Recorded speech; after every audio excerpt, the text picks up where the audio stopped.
ನಮಸ್ತೆ ವೀಕ್ಷಕರೇ, ನಾನು ಡಾಕ್ಟರ್ ಜಿನು ಆಂಟನಿ. ಇವತ್ತಿನ ವಿಡಿಯೋದಲ್ಲಿ ವೆರಿಕೋಸ್ ವೈನ್ ಅಂತ ಒಂದು ಕಂಡೀಷನ್ ಬಗ್ಗೆ ಡಿಸ್ಕಸ್ ಮಾಡೋಣ. ಫಸ್ಟು ಈ ವೆರಿಕೋಸ್ ವೈನ್ ಸಮಸ್ಯೆ ಯಾರಿಗೆ ಎಲ್ಲ ಬರೋಕ್ಕೆ ಚಾನ್ಸಸ್ ಇರೋದು ಅಂತ ನೋಡೋಣ. ಅದು ಕಾರಣ ಏನಂತ ನೋಡೋಣ, ಟ್ರೀಟ್ಮೆಂಟ್ ಏನೇನೆಲ್ಲ ಇದೆ ಅಂತಲೂ ನೋಡೋಣ.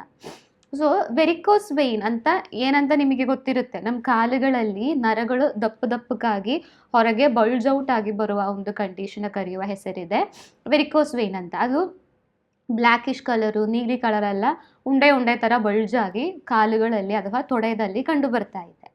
ಸೊ ಈ ಸಮಸ್ಯೆಗಳು ಯಾರ್ಯಾರಿಗೆಲ್ಲ ಬರೋಕ್ಕೆ ಚಾನ್ಸಸ್ ಇರೋದು, ಜಾಸ್ತಿ ಹೊತ್ತು ನಿಂತ್ಕೊಂಡು ಕೆಲಸ ಮಾಡುವವರಿಗೆ, ಅದು ಟೀಚರ್ಸ್ ಆಗ್ಬೋದು ಅಥವಾ ಅಂಗಡಿಯಲ್ಲಿ ನಿಂತ್ಕೊಂಡು ತುಂಬ ಸಾಮಾನುಗಳು ತಗೊಂಡು ಕೊಡ್ತಾ ಇರುವವರಿಗೆ ಇರ್ಬೋದು, ಅಥವಾ ನಿಂತ್ಕೊಂಡು ಅಡುಗೆಯಲ್ಲಿ ಜಾಸ್ತಿ ಹೊತ್ತು ರೊಟ್ಟಿ ಮಾಡೋದು ಇಲ್ಲವಾ ಅಡುಗೆ ಕೆಲಸ ಮಾಡುವವರು, ಇಲ್ಲ ಯಾವುದೆಲ್ಲ ಕೆಲಸಗಳು ಜಾಸ್ತಿ ಕಂಟಿನ್ಯೂಸ್ ಒಂದು ಹಾಫ್ ಆನ್ ಅವರ್ಗಿಂತನೂ ಜಾಸ್ತಿ ನಿಂತ್ಕೊಂಡು ಕೆಲಸ ಮಾಡುವವರಲ್ಲಿ ಈ ಸಮಸ್ಯೆಗಳು ಜಾಸ್ತಿ ಕಂಡುಬರೋದು.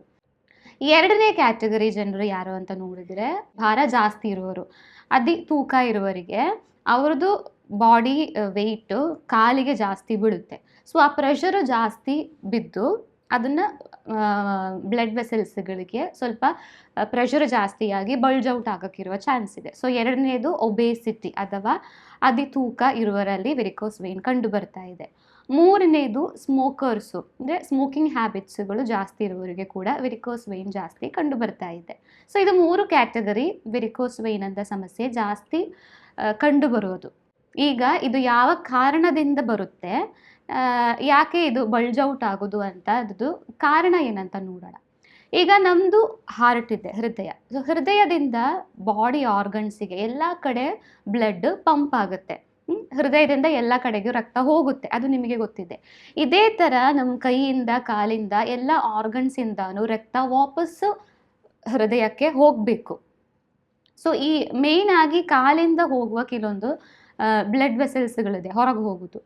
ಅದು ಹೋಗೋದು ಯಾವುದು, ಡಿಆಕ್ಸಿಜನೇಟೆಡ್ ಬ್ಲಡ್ ಅಥವಾ ಇಂಪ್ಯೂರ್ ಬ್ಲಡ್ಗಳು ವಾಪಸ್ಸು ಹೋಗಬೇಕು ನಮ್ಮ ಹಾರ್ಟಿಗೆ. ಇದು ಯಾವಾಗ ನಮ್ಮದು ಇಂಪ್ಯೂರ್ ಬ್ಲಡ್ ಹೋಗ್ತಾ ಇಲ್ಲ, ಒಂದು ಬ್ಲಾಕ್ ಬರುತ್ತೋ ಆವಾಗ ಆ ಕಂಡೀಷನ್ ಕರೆಯುವ ಹೆಸರಿದೆ ವೆರಿಕೋಸ್ ವೈನ್ ಅಂತಿರೋದು. ಸೊ ನಮ್ಮದು ಮೀನ್ ಖಂಡ ಅಂತ ನಾವು ಕರಿತೀರಲ್ವ, ಈ ಕಾಫ್ ಮಸಿಲ್ಸು, ಈ ಕಾಫ್ ಮಸಿಲ್ನ ನಾವು ಗ್ಯಾಸ್ಟ್ರೋನೀಮಿಯಸ್ ಅಂತ ಕರೆಯೋದು. ಈ ಗ್ಯಾಸ್ಟ್ರೋನೀಮಿಯಸ್ ಅಥವಾ ಮೀನ್ ಖಂಡ ಕಾಫ್ ಮಸಿಲ್ನ ನಾವು ಸೆಕೆಂಡ್ ಹಾರ್ಟ್, ಎರಡನೇ ಹೃದಯ ಅಂತ ಕರೆಯೋದು. ಸೊ ನಮ್ಮದು ಒಂದು ಮೇಜರ್ ಹೃದಯ ಎಲ್ಲ ಕಡೆ ರಕ್ತನ ಪಂಪ್ ಮಾಡುವಾಗ ಎಲ್ಲ ಆರ್ಗನ್ಸಿಂದ ಇರುವ ಬ್ಲಡ್ನ ವಾಪಸ್ ಹೃದಯಕ್ಕೆ ಕರ್ಕೊಂಡು ಹೋಗುವ ಮೇಜರ್ ಮಸಿಲ್ ಇದೆ ಗ್ಯಾಸ್ಟ್ರೋನೀಮಿಯಸ್ ಅಂತ ಒಂದು ಈ ಮಸಿಲ್. ಸೊ ಈ ಜಾಸ್ತಿ ಹೊತ್ತು ನಿಂತ್ಕೊಳ್ಳುವಾಗ ಏನಾಗುತ್ತೆ, ಗ್ರಾವಿಟಿ ಅಂದಿರೋದನ್ನು ನೋಡಿ, ನಾವು ನಿಂತ್ಕೊಳ್ಳುವಾಗ ಬ್ಲಡ್ಡು ಕೆಳಗೆ ಅಷ್ಟೇ ಹೋಗ್ತಾ ಇರೋದು.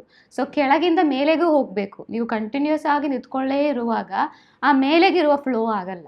ಸೊ ಅವಾಗ ಏನಾಗುತ್ತೆ, ಇದಕ್ಕೆ ಜಾಸ್ತಿ ಪಂಪ ಮಾಡೋಕ್ಕಿರುವ ಶಕ್ತಿನೂ ಬರಲ್ಲ, ವೀಕ್ ಆಗಿ ಹೋಗುತ್ತೆ. ಆವಾಗ ಬ್ಲಡ್ ಅಲ್ಲೇ ಅಕ್ಯುಮುಲೇಟ್ ಆಗಿ ಆ ಬ್ಲಡ್ ವೆಸಲ್ಗೆ ಸ್ಟ್ರಕ್ಚರ್ಗಳಿಗೆ ಡ್ಯಾಮೇಜ್ ಆಗೋದು, ಅಂದರೆ ಬಲ್ಜ್ ಔಟ್ ಆಗೋದು. ಸೊ ಇದು ಒಂದು ಮೇಜರ್ ಕಾರಣ ಅಂತ ಇರೋದು.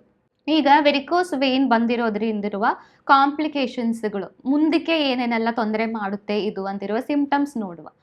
ಒಂದನೇ ಸಿಂಪ್ಟಮ್ ಏನಂದರೆ, ಅವರಿಗೆ ಕಾಲು ಫುಲ್ಲು ನೋವು ಇರುತ್ತೆ. ಯಾಕೆಂದರೆ ಬ್ಲಡ್ ಸರ್ಕ್ಯುಲೇಷನ್ ಪ್ರಾಪರಾಗಿ ಬಾಡಿಗೆ ಹೋಗ್ತಾ ಇಲ್ಲ ಅಲ್ಲ. ಸೊ ಕಾಲು ನೋವು ಇರುತ್ತೆ, ಕಾಲು ಅರಿತಾ ಅಂತ ನಮ್ಮ ಕೆಲವೊಂದು ಸಾಧಕರು ಕಂಪ್ಲೇಂಟ್ ಹೇಳ್ತಾ ಇರ್ತವೆ.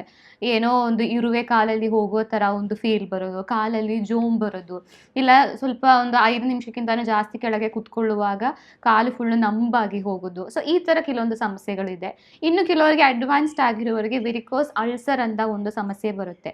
ಸೊ ಅಲ್ಸರ್ ಎಲ್ಲ ಬರುವಾಗ ಹೀಲ್ ಆಗೋಕ್ಕೆ ತುಂಬಾ ಟೈಮ್ ಬೇಕಾಗುತ್ತೆ. ಸೊ ವೆರಿಕೋಸ್ ವೈನು ಸ್ಟಾರ್ಟಿಂಗಲ್ಲಿನೇ ಬ್ಲೂಯಿಶ್ ಕಲರು ತೊಡೆಯಲ್ಲಿ, ತೊಡೆ ಹಿಂದ್ಗಡೆ, ಕಾಲಲ್ಲಿ ಏನಾದರೂ ಕಂಡು ಬರುವಾಗಲೇ ನೀವು ಟ್ರೀಟ್ಮೆಂಟ್ ಸ್ಟಾರ್ಟ್ ಮಾಡಬೇಕು. ಯಾಕೆಂದರೆ ನೀವು ಪೋಸ್ಟ್ಪೋನ್ ಮಾಡಿ ನೀವು ಯಾವುದು ಇದಕ್ಕೆ ಪ್ರಿಕಾಷನ್ಸ್ಗಳು ಏನು ಮಾಡ್ತಾ ಇಲ್ಲ ಅಂದರೆ ಅದು ಜಾಸ್ತಿ ಆಗ್ತಾ ಹೋಗುತ್ತೆ. ಸೊ ಜಾಸ್ತಿಯಾಗಿ ವೆರಿಕೋಸ್ ಅಲ್ಸರ್ ಅಂತೆಲ್ಲ ಎಕ್ಸ್ಟೆಂಡಿಗೆ ಹೋಗುವಾಗ ಚಿಕಿತ್ಸೆಗಳು ಇದಕ್ಕೆ ತುಂಬಾ ಕಷ್ಟ, ತುಂಬಾ ಟೈಮು ತಗೊಳ್ಳುತ್ತೆ. 100% ರಿವರ್ಸ್ ಆಗೋಕ್ಕೆ ಏನೂ ಆಗಲ್ಲ. ಸೊ ಅದಕ್ಕೆ ಸ್ಟಾರ್ಟಿಂಗಲ್ಲಿನೇ ಇದಕ್ಕೆ ಟ್ರೀಟ್ಮೆಂಟ್ಸ್ಗಳು ನೀವು ಸ್ಟಾರ್ಟ್ ಮಾಡಬೇಕಾಗತ್ತೆ. ಇನ್ನು ಇದಕ್ಕಿರುವ ಟ್ರೀಟ್ಮೆಂಟ್ಸ್ಗಳು ಏನೇನಲ್ಲ ಅಂತ ನೋಡೋಣ. ಸೊ ಫಸ್ಟ್ ನಾವು ಹೇಳಿರುವ ಕಾರಣ ಏನಾಗಿತ್ತು, ಜಾಸ್ತಿ ಹೊತ್ತು ನಿಂತ್ಕೊಂಡು ಕೆಲಸ ಮಾಡೋದು. ಸೊ ನಮಗೆ ಕೆಲಸ ಅನ್ನೋದು ನಮಗೆ ಚೇಂಜ್ ಮಾಡೋಕ್ಕಾಗಲ್ಲ. ಬಟ್ ಆ ಕೆಲಸದಲ್ಲಿರುವ ಕೆಲವೊಂದು ಬದಲಾವಣೆಗಳು ನಮಗೆ ಮಾಡೋಕ್ಕಾಗುತ್ತೆ. ಇವಾಗ ಕಂಟಿನ್ಯೂಯಸ್ ನೀವು ಒಂದು 10 ಮಿನಿಟ್ಸ್ ಸ್ಟ್ಯಾಂಡಿಂಗಲ್ಲಿ ಇದ್ದರೆ ಒಂದು 5 ಮಿನಿಟ್ಸ್ ಬ್ರೇಕ್ ತಗೊಂಡು ಕೂತ್ಕೋಬೇಕು. ಯಾವುದೋ ಕೆಲಸ ಆಗೋದಾಗಲಿ, ಟೀಚಿಂಗ್ ಆಗಲಿ, ಇಲ್ಲ ಅಂಗಡಿಯಲ್ಲಿ ನಿಂತ್ಕೊಂಡೋದಾಗಲಿ ಸ್ವಲ್ಪ ಗ್ಯಾಪ್ ತಗೊಂಡು ಕೂರಬೇಕು. ಕೂತ್ಕೊಳ್ಳುವಾಗ್ಲೂ ಕಾಲು ಕೆಳಗೇನೆ ಇಟ್ಟು ಕೂರಬಾರದು. ಒಂದು ಸ್ಟೂಲ್ ಮೇಲೆ ಕಾಲಿಟ್ಟು ಸ್ವಲ್ಪ ಮೇಲೆ ಲೆವೆಲಲ್ಲಿ ಕಾಲನ್ನ ಇಡಬೇಕು. ಸೊ ಅದು ಕಂಟಿನ್ಯೂಯಸ್ ಆಗಿ ಇರುವ ಗ್ರಾವಿಟಿನ ಪ್ರಿವೆಂಟ್ ಮಾಡೋಕ್ಕೆ ಅಂತದಕ್ಕೂ ಹೆಲ್ಪ್ ಆಗುತ್ತೆ. ಎರಡನೇ ಟಿಪ್ ನಿಮಗೆ ಏನು ಮಾಡ್ಬೋದು ಅಂದರೆ, ನೈಟು ಮಲಗೋಕ್ಕಿಂತ ಮುಂಚೆ ಒಂದು 5 ನಿಮಿಷ ನಿಮ್ಮದು 2 ಕಾಲು ಗೋಡೆ ಮೇಲೆ ಇಟ್ಟಿಡಬೇಕು. ಸೊ ರಿವರ್ಸ್ ಬ್ಲಡ್ ಫ್ಲೋ ಆಗುತ್ತೆ. 5 ನಿಮಿಷ ಆದಮೇಲೆ ಕಾಲು ಕೆಳಗೆ ಇಟ್ಟು ಒಂದು ದಿಂಬು ಮೇಲೆ ಕಾಲಿಟ್ಟುಕೊಂಡು ಮಲಗ್ಬೋದು. ಸೊ ಅವಾಗಾದ್ರೂ ಬ್ಲಡ್ ಸರ್ಕ್ಯುಲೇಷನಿಗೆ ಹೆಲ್ಪ್ ಆಗುತ್ತೆ. ಮೂರನೇದು, ಕೂರುವಾಗ್ಲೂ ಏನಾದರೂ ಒಂದು ಕಾಲಿಗೆ ಮೂವ್ಮೆಂಟ್ಸ್ ಕೊಡ್ತಾನೇ ಇರಬೇಕು. ಕಾಲನ್ನು ಶೇಕ್ ಮಾಡ್ತಾ ಇದ್ರೂ ಕೂಡ ಬ್ಲಡ್ ಸರ್ಕ್ಯುಲೇಷನ್ಸ್ಗಳು ಆಗುತ್ತೆ. ಮೂರನೇದು. ನಾಲ್ಕನೇದು, ಮೇಯ್ನಾಗಿ ನೀವು ಮಾಡಬೇಕಾಗಿರೋದು ಕಾಫ್ ಮಸಲ್ನ ಸ್ಟ್ರೆಂಥನ್ ಮಾಡೋಕ್ಕಿರುವ ವ್ಯಾಯಾಮಗಳಿದೆ. ಅದು ಯಾವುದೆಲ್ಲ ವ್ಯಾಯಾಮಗಳು? ನೀವು ಸ್ಟ್ರೇಟಾಗಿ ನಿಂತ್ಕೊಂಡು ನಿಮ್ಮದು ಟೋಸ್ ಮೇಲೆ ನೀವು ನಿಲ್ಲಬೇಕು. ಕಾಲು ಬೆರಳು ಮೇಲೆ ನಿಂತ್ಕೊಂಡು ಒಂದು 10 ರೌಂಡ್ಸು ಮುಂದಕ್ಕೆ ಹಿಂದಕ್ಕೆ ಟೋ ವಾಕಿಂಗ್ ಅಂತ ಹೇಳ್ತೀವಿ. ಟೋ ವಾಕಿಂಗ್ ಮಾಡಬೇಕು. ಅದೇ ಥರ ಹಿಮಿಡಿಯಲ್ಲಿ ನಾವು ನಿಲ್ಲಬೇಕು. ನಮ್ಮದು ಪೂರ್ತಿ ಬಾಡಿ ಭಾರ ಹಿಮಿಡಿಯಲ್ಲಿ ಇರಬೇಕು.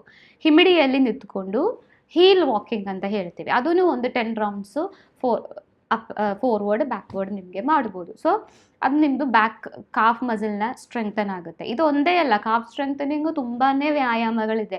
ಪಶ್ಚಿಮೋತ್ತಾನಾಸನ ಮಾಡ್ಬೋದು ಅಥವಾ ಪಾದಹಸ್ತಾಸನ ಮಾಡ್ಬೋದು. ಕಾಫ್ ಸ್ಟ್ರೆಚಿಂಗ್ ಆಗುವ ಯಾವುದೆಲ್ಲ ವ್ಯಾಯಾಮಗಳಿದೆಯೋ ಯೂಟ್ಯೂಬಲ್ಲಿ ಎಲ್ಲ ಬರುತ್ತೆ.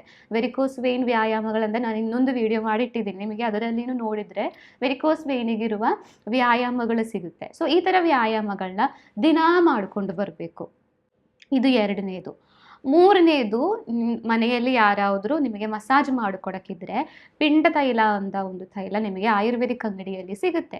ಈ ತೈಲನ ಕಾಲಲ್ಲಿ ಹಚ್ಕೊಂಡು ರಿವರ್ಸ್ ಮಸಾಜ್, ಉಲ್ಟಾ ಮಸಾಜ್, ಹಿಂಗಲ್ಲ ರಿವರ್ಸ್ ಮಸಾಜ್ ಮಾಡ್ತಾ ಇರಬೇಕು ದಿನಾ ನೈಟು. ಅವಾಗೂ ಕೂಡ ಬ್ಲಡ್ ಸರ್ಕ್ಯುಲೇಷನ್ನು ಜಾಸ್ತಿ ಆಗೋಕ್ಕೆ, ಮೇಲ್ಗಡೆಗೆ ಹೋಗೋಕ್ಕಂಥದ್ದು ಹೆಲ್ಪ್ ಆಗುತ್ತೆ. 5ನೇದು, ನಿಮ್ಮ ಆಹಾರದಲ್ಲಿ ನೀವು ಏನೇನೆಲ್ಲ ಚೇಂಜಸ್ ಮಾಡಬೇಕು. ಬ್ಲಡ್ ವೆಸಲ್ಸ್ಗಳು, ರಕ್ತನಾಳಗಳು ಹೆಲ್ದಿಯಾಗಿ ಇರೋ ಕೆಲವೊಂದು ಆಹಾರಗಳಿದೆ. ಅದರಲ್ಲಿ ನಂಬರ್ 1 ಇದೆ ಒಮೆಗಾ 3 ಅಂತಿರೋದು. ಅದು ಬ್ಲಡ್ ವೆಸಲ್ಸನ್ನ ಸ್ಟ್ರೆಂಗ್ತೂ ಮಾಡುತ್ತೆ, ಅದರದ್ದು ಎಲಾಸ್ಟಿಸಿಟಿನೂ ಜಾಸ್ತಿ ಮಾಡುತ್ತೆ. ತುಂಬಾ ಹೆಲ್ತ್ ಬೆನಿಫಿಟ್ಸ್ಗಳಿದೆ. ಒಮೆಗಾ 3 ತುಂಬ ವೀಡಿಯೋಸ್ಗಳು ಮಾಡಿ ಇಟ್ಟಿದ್ದೆ. ಸೊ ನೀವು ವಾರದಲ್ಲಿ ಒಂದು 3-4 ದಿನ ಫಿಶ್, ಅದನ್ನು ಫಿಶಸ್ಗಳನ್ನ ತಗೊಳ್ಳೋಕ್ಕೆ ನಾನ್ ವೆಜಿಟೇರಿಯನ್ಸ್ಗಳಾದರೆ ನೀವು ಟ್ರೈ ಮಾಡಬೇಕು. ವೆಜಿಟೇರಿಯನ್ಸ್ಗಳು, ಸಸ್ಯಾಹಾರಿಗಳಾದರೆ ಒಮೆಗಾ 3 ಸಪ್ಲಿಮೆಂಟ್ಸ್ಗಳು ಎಲ್ಲ ಕಡೆಯೂ ಸಿಗುತ್ತೆ. ಸೊ ಒಮೆಗಾ 3 ಸಪ್ಲಿಮೆಂಟಿಂದು ಡೋಸೇಜ್ ಎಷ್ಟು ಬೇಕು ಅಂತ ನಿಮ್ಮ ಡಾಕ್ಟ್ರಿಗೆ ಕೇಳಿಕೊಂಡು ಒಮೆಗಾ 3 ಸಪ್ಲಿಮೆಂಟನ್ನು ನೀವು ಸ್ಟಾರ್ಟ್ ಮಾಡಬೇಕು. 1ನೇದು.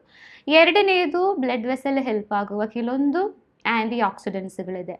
ನಮ್ಮ ಟೊಮ್ಯಾಟೊದಲ್ಲಿ ಸಿಗುವ ಲೈಕೋಪೀನ್ ಅಂತ ಹೇಳ್ತೀವಿ. ಸೊ ಟೊಮ್ಯಾಟೋನ ನೀವು ಜಾಸ್ತಿ ಆಹಾರದಲ್ಲಿ ಸೇರಿಸಿ, ಅಥವಾ ಲೈಕೋಪೀನ್ದು ಸಪ್ಲಿಮೆಂಟ್ಸ್ಗಳು ಬರುತ್ತೆ. ಆಲ್ರೆಡಿ ವೆರಿಕೋಸ್ ವೇನ್ ತುಂಬ ಆಗಿರೋರಿಗೆ ಟೊಮ್ಯಾಟೊದಲ್ಲಿರುವ ಲೈಕೋಪೀನ್ದು ಸಪ್ಲಿಮೆಂಟ್ಗಳು ಸಿಗುತ್ತೆ. ಸೊ ಆ ಲೈಕೋಪೀನ್ ಸಪ್ಲಿಮೆಂಟ್ಸಿದ್ದು ಡಾಕ್ಟರ್ದು ಪ್ರಿಸ್ಕ್ರಿಪ್ಷನಲ್ಲಿನೇ ಡೋಸೇಜ್ ಎಷ್ಟು ಬೇಕು ಅಂತ ಕೇಳಿಕೊಂಡು ಸ್ಟಾರ್ಟ್ ಮಾಡಬೇಕು. 3ನೇದು, ನಿಮ್ಮ ಆಹಾರದಲ್ಲಿನೇ ಬೀಟ್ರೂಟ್ ಜ್ಯೂಸು ಮತ್ತು ದಾಳಿಂಬೆ, ಬೀಟ್ರೂಟ್ ಜ್ಯೂಸು, ಬೀಟ್ರೂಟ್ ಸ್ಯಾಲಡ್, ಬೀಟ್ರೂಟನ್ನು ಇನ್ಕ್ಲೂಡ್ ಮಾಡ್ಬೋದು, ದಾಳಿಂಬೆ ಆ್ಯಡ್ ಮಾಡ್ಬೋದು, ಕಲ್ಲಂಗಡಿ ಆ್ಯಡ್ ಮಾಡ್ಬೋದು. ಸೊ ಇದರದ್ದೆಲ್ಲ ಬೆನಿಫಿಟ್ ಏನು? ಬೀಟ್ರೂಟಲ್ಲಿ ನೈಟ್ರಸ್ ಆಕ್ಸೈಡ್ ಅಂತ ಒಂದು ಕಂಟೆಂಟ್ ಇದೆ. ಅದು ಬ್ಲಡ್ ವೆಸಲ್ನ ಡೈಲೇಟ್ ಮಾಡೋಕ್ಕೆ ಹೆಲ್ಪ್ ಆಗುತ್ತೆ. ಇದೇ ಥರನೇ ದಾಳಿಂಬೆಗೂ ಕಲ್ಲಂಗಡಿಯಲ್ಲಿ ಇರುವ ಎಲ್ಸಿಟ್ರುಲಿನ್ ಅಂತ ಕಂಪೋನೆಂಟ್, ಇದುಗಳೆಲ್ಲದು ನಮ್ಮ ಬ್ಲಡ್ ವೆಸಲ್ಸನ್ನು ಡೈಲೇಟ್ ಮಾಡೋಕ್ಕಂತ ತುಂಬ ಹೆಲ್ಪ್ಫುಲ್ ಆಗುತ್ತೆ. ಸೊ ಇದು ಸ್ಯಾಲಡಲ್ಲಿನೋ ಅಥವಾ ಜ್ಯೂಸ್ ಆಗಿನೋ ಅಥವಾ ಹಾಗೆ ಹಣ್ಣಾಗಿನೋ ನಿಮಗೆ ಆಹಾರದಲ್ಲಿ ಸೇರಿಸ್ಬೋದು.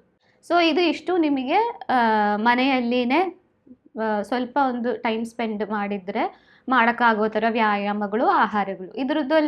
ಇದ್ರ ಜೊತೆಗೇನೆ ಈಗ ತುಂಬಾ ಬಲ್ಜೌಟ್ ಆಗಿದ್ದೆ, ನಿಮಗೆ ಕಂಟಿನ್ಯೂಸ್ ಹಾಗೆ ಕೆಲಸ ಮಾಡ್ತಾನೇ ಇರಬೇಕು, ಬೇರೆ ಏನೋ ದಾರಿನೇ ಇಲ್ಲದೆ ಇರೋರಿಗೆಲ್ಲ ಮೆಡಿಕಲ್ ಶಾಪಲ್ಲಿ ಸ್ಟಾಕಿಂಗ್ಸ್ ಸಿಗುತ್ತೆ. ಅದು ನಿಮಗೆ ಎಲ್ಲಿ ಇದೆ, ತೊಡೆಯಲ್ಲಿನ ಕಾಲಲ್ಲಿನ ಇರೋದು ಅಂತ ನೋಡಿ ನಿಮ್ಮ ಲೆಗ್ ಸೈಜಿಗೆ ಅಂಥದ್ದು ಮೆಡಿಕಲ್ ಸ್ಟೋರಲ್ಲಿ ಕೇಳಿ, ಅಲ್ಲಿ ಸಿಗುತ್ತೆ. ಅದು ಪ್ರಾಬ್ಲಮ್ನ ಟ್ರೀಟ್ಮೆಂಟ್ ಅಲ್ಲ, ಅದು ಒಂದು ಎಕ್ಸ್ಟೆಂಟ್ ನಿಮಗೆ ಪೇಯ್ನ್ ಕಡಿಮೆ ಮಾಡೋಕ್ಕಂಥದ್ದಾಗಲಿ ಇಲ್ಲ ಬಲ್ಜು ಜಾಸ್ತಿ ಆಗಿ ಹೋಗೋಕ್ಕಿರೋದಕ್ಕೆ ಆಗಲಿ ಹೆಲ್ಪ್ ಆಗುತ್ತೆ. ಬಟ್ ಅದು ಟ್ರೀಟ್ಮೆಂಟ್ ಅಂತ ಇದರಲ್ಲಿ ನೀವು ನೋಡೋದು ಬೇಡ. ಟ್ರೀಟ್ಮೆಂಟ್ ಆಗಿ ಬೇಕು ಅಂದರೆ ನಾವು ಹೇಳೋ ಥರ ಈ ಥರ ಪ್ರಿಕಾಷನ್ಸ್ಗಳು, ವ್ಯಾಯಾಮಗಳು, ರಿವರ್ಸ್ ಮಸಾಜಸ್ಗಳು ಇದೆಲ್ಲ ಮಾಡ್ಬೋದು. ಕೆಲವೊಂದು ಪ್ಯಾಕ್ಗಳು ನಿಮಗೆ ಟ್ರೈ ಮಾಡ್ಬೋದು. ಈ ಉತ್ತಿನ ಮಣ್ಣು ನಿಮಗೆ ಸಿಗುತ್ತೆ ಅಂದರೆ ಉತ್ತಿನ ಮಣ್ಣನ್ನು ನಿಮಗೆ ಕಾಲಲ್ಲಿ ಹಚ್ಬೋದು. ಮತ್ತು ಕ್ಯಾಬೇಜನ್ನ ಗ್ರೇಟ್ ಮಾಡಿ ಸ್ವಲ್ಪ ಕೋಲ್ಡ್ ಮಾಡಿ ಐಸ್ ಕ್ಯಾಬೇಜ್ ಪ್ಯಾಕ್ಗಳು ಮಾಡ್ಬೋದು, ಅಥವಾ ಲೆಗ್ ಪ್ಯಾಕ್ ನಿಮಗೆ ಕಟ್ಬೋದು. ಸೊ ಈ ಥರದ್ದೆಲ್ಲ ಕೆಲವೊಂದು ಚಿಕಿತ್ಸೆಗಳು ನಮ್ಮ ಆಸ್ಪತ್ರೆಯಲ್ಲಿ ನಾವು ನಮ್ಮ ಸಾಧಕರಿಗೆ ಕೊಡ್ತಾ ಇರ್ತೀವಿ. ಸೊ ನಿಮಗೆ ಈ ಥರ ಯಾವುದಾದ್ರು ವೆರಿಕೋಸ್ ವೇನ್ ಸಮಸ್ಯೆಗಳು ಇದ್ದರೆ, ಇಲ್ಲ ಇನ್ನು ಬೇರೆ ಯಾರಿಗೂ ನಿಮ್ಮ ಮನೆಯಲ್ಲಿ ಸಫರ್ ಆಗ್ತಾ ಇದೆ ಅಂದರೆ ಮನೆಮದ್ದುಗಳೆಲ್ಲ ಅವರಿಗೆ ಹೇಳ್ಕೊಡಿ.